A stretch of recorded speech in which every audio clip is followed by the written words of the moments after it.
Hey guys, Fletch from All Things Overlanding here. On today's episode, I'm going to be talking about a new mod. It's one that actually some friends of mine called MoleisureXventures pioneered. That's where I saw it first, but I figured I'd make a video of sort of a how-to. It's pretty straightforward, but just kind of wanted to, specifically if you're an Xterra person, this is going to be helpful for you. As you can see, I'm sweating. It's hot as heck out here. It's summer, so sorry for being sweaty. But yeah, I'm going to show you this today. Here, I'm going to flip the camera around.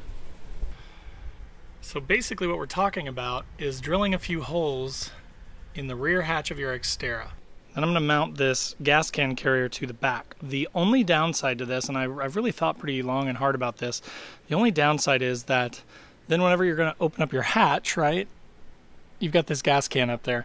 So what Moleisure's does is they just remove the gas can. Whenever they get to camp, they pull the gas can off, set it down beside the rear hatch, and then they can open their hatch like normal. Nothing changes, right? So that's kind of my plan too. But I like the idea of having extra fuel. I typically don't carry it because it's just, I don't really have room for it. So I like the idea that this is on the outside of the truck. I like that it buys me some space. So again, I'm just going to kind of walk you through the steps that I'm taking to make this into a reality here. And again, credit to Moleisure's. Check the link down below to all their stuff and check them out because they are awesome.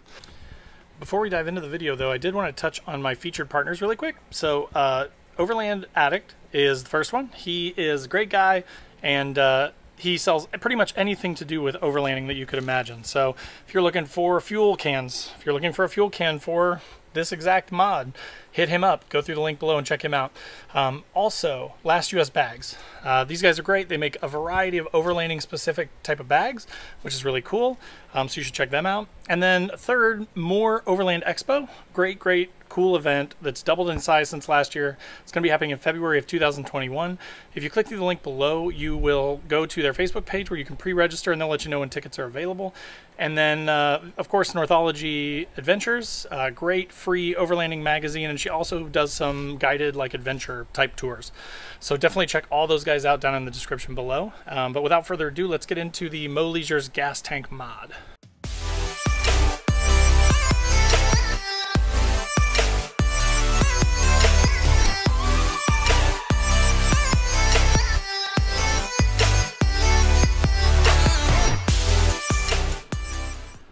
Alright guys, so once you drill the holes, this is pretty much what you're left with on the back of your Xterra. Got 4 big holes there. Sort of my plan, of course water getting in is kind of a concern. What I'm going to do is I'm going to use, show you, on the outside I'm actually going to use some of this self-adhesive sort of rubberized EPDM material to keep it from vibrating and making like a rattling noise on the back, and also just sort of waterproof it. And then on the inside, my plan is, once I get the bolts in and the nuts in, I'm going to cut off any extra from the bolts because I am using these big carriage bolts, mainly just because I had them sitting around, but also because then it gives me plenty of room to play with. They're 3/8 inch by 5 inch. I did have to widen the holes just slightly on the gas carrier, but then I just drilled these the same size and I just widened the ones on the gas can holder. But so these 3/8 by 5 inch carriage bolts is what I'm going to use, and then I'm going to use these nylon lock nuts on the inside of them, and then again I'm just going to use my angle grinder and I'm going to cut off any excess bolt once I'm done. So that's kind of the plan. Now in addition to that, you'll notice these pieces of steel. So if you follow the channel for any period of time, you know that I used to have my high lift mounted to my roof rack. And basically the way I did that was I had a set of U-bolts that would go through here, and then the metal from the U-bolt would lock down on the other side. And this is how I had it attached to the roof rack. And then I had some bolts that would go through the high lift to hold it to this piece of steel. And I had 4 of these that went along the roof. Well, it just so happens, I was like, you know what? I would love to, just to be safe, right? Like versus just trusting this sort of thin steel from the rear hatch. What if I could brace it, right? So I happen to hold these up, and I don't know if you can see that or not, but it's like just about perfect. So I'm pretty sure I may need to drill a tiny bit on this hole over here, but I'm going to try them. But then that just makes me feel a little bit better to have that piece of steel running behind the steel of the truck, the rear hatch. So just a little bit of extra stuff. You do not have to do that. That's totally optional. Just something I'm doing because it was laying around, and it makes me feel a little bit better about all that weight on the back of the hatch. So again, we're going to use these bolts. We're going to use those nuts. I'm going to use this to keep it from vibrating and rattling. I'll put links to all this stuff down in the description below just to help you out if you want to do the same mod. I'll put a link to this thing as well. The gas tank holder is about 35 bucks, so it's not too bad. And then I'm just going to put a standard jerry can in it. I will say that this metal jerry can is a very tight fit for that Smittybilt gas can holder. So I actually did, what I did was, and you may be able to see it a little bit, you can see that this is stretched a tiny bit right here. I actually set this thing down in between my hydraulic press so that I had something to kind of, you know, leave a spot in the middle, and then I used my press and I just pushed it 1/8 of an inch. So if you have a hydraulic press sitting around, that's the easy way. You could also use like a hammer or something like that and just tap it and hit that with a hammer, but you do need to, I needed to anyways, bow out my gas tanks. Now my gas tanks are kind of like a no name, no brand. Again, if you bought them from like an Overland Addict or something and they're a standard Nato jerry can, then they should be fine. But in my case, I did have to widen that out a little bit, just so you know. All right guys, so I just wanted to show you really quick. Here is the side that's gonna go against the vehicle with these sort of self-adhesive rubberized pieces on them. Now what I did was I actually put them over the holes because I also kind of want it to get a really tight seal and sort of help with waterproofing it. So my plan is just to drill a hole, re-drill basically back through the middle here, drill through there, through the plasticky rubber stuff, and then put the bolt straight through there. So my hope is that when it sandwiches, it will spread out into that area and it will help seal that up. And then again, on the inside of the holes, I'm just going to do RTV. So I'm going to RTV the crap out of them just to make sure that no water comes on the inside. And that's kind of my plan. All right, guys, so next up, I have put the carriage bolts through the holes, and I basically just sort of held the whole thing on while I put the hatch up. And now, as you can see, it's sitting up there. Everything is fine. Actually, actually, no, you couldn't. So this is also where, on the Xterra, your first aid kit sits, and it screws into here. This is one of the screws right here where it holds the hatch up, so you will have to cut these down for sure. I was about to say, man, they might even not need to be cut down, but just for cleanliness, I'm going to cut them down anyways once I get them all bolted on. But literally all I have to do now is put the nuts on, tighten them down, cut the extra bolts off, and I'm good to go. So just really quick, guys, I wanted to show you. So I drilled 2 holes pretty close together. I mean, there's, you know, it doesn't take a ton. This is literally just keeping this thing from flapping because these clips kind of give up over time, especially when you've got all the extra weight on it.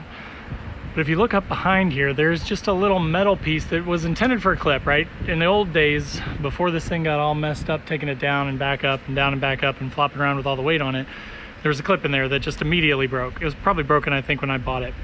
But up behind there, you can see there is a little hole.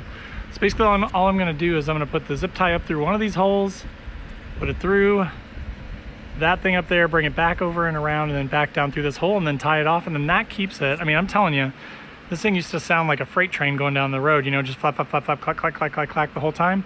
Now that I've done this, it's pretty much gotten rid of it. I mean, over some tough bumps and going off-road and stuff, sometimes you'll hear sort of a rattle or something, but for the most part, this fixed it, and it cost literally $0. I mean, if I need to take it down, I cut the zip tie, take down the 4 screws, do what I need to do, put it back up, re-zip tie, and I'm done. So just wanted to show you guys that in more detail. Hope that helps.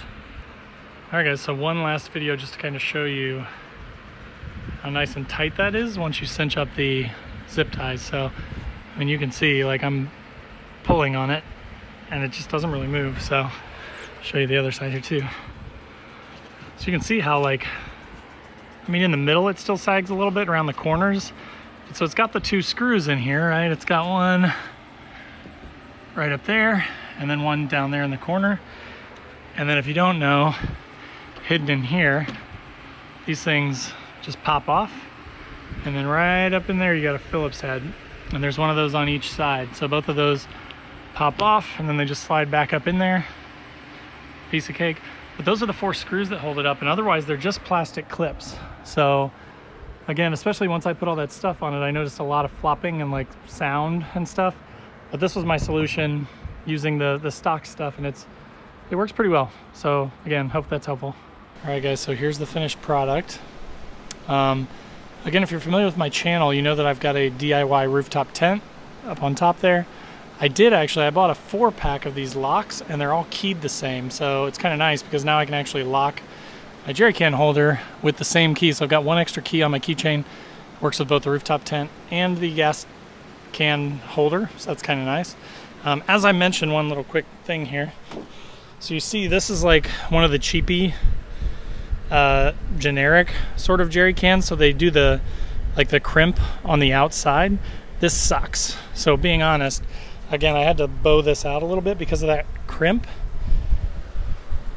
It actually just barely fits. So just FYI, if you have a legit jerry can, this will work a lot better for you. Now, one thing to note is, you know, 5 gallons of fuel in it. This is about maybe 50-60 pounds.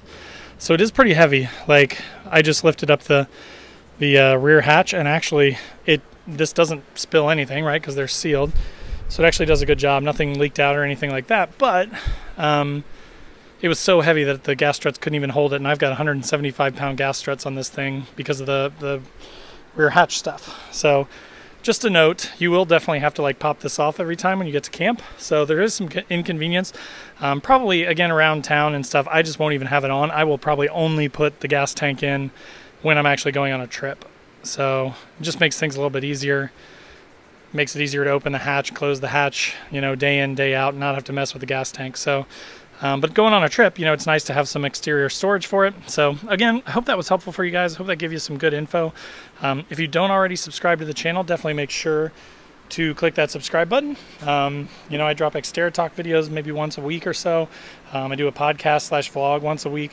So definitely subscribe and come check me out on Facebook and Instagram and all major podcast channels. So thanks again for watching, and we'll see you guys next time.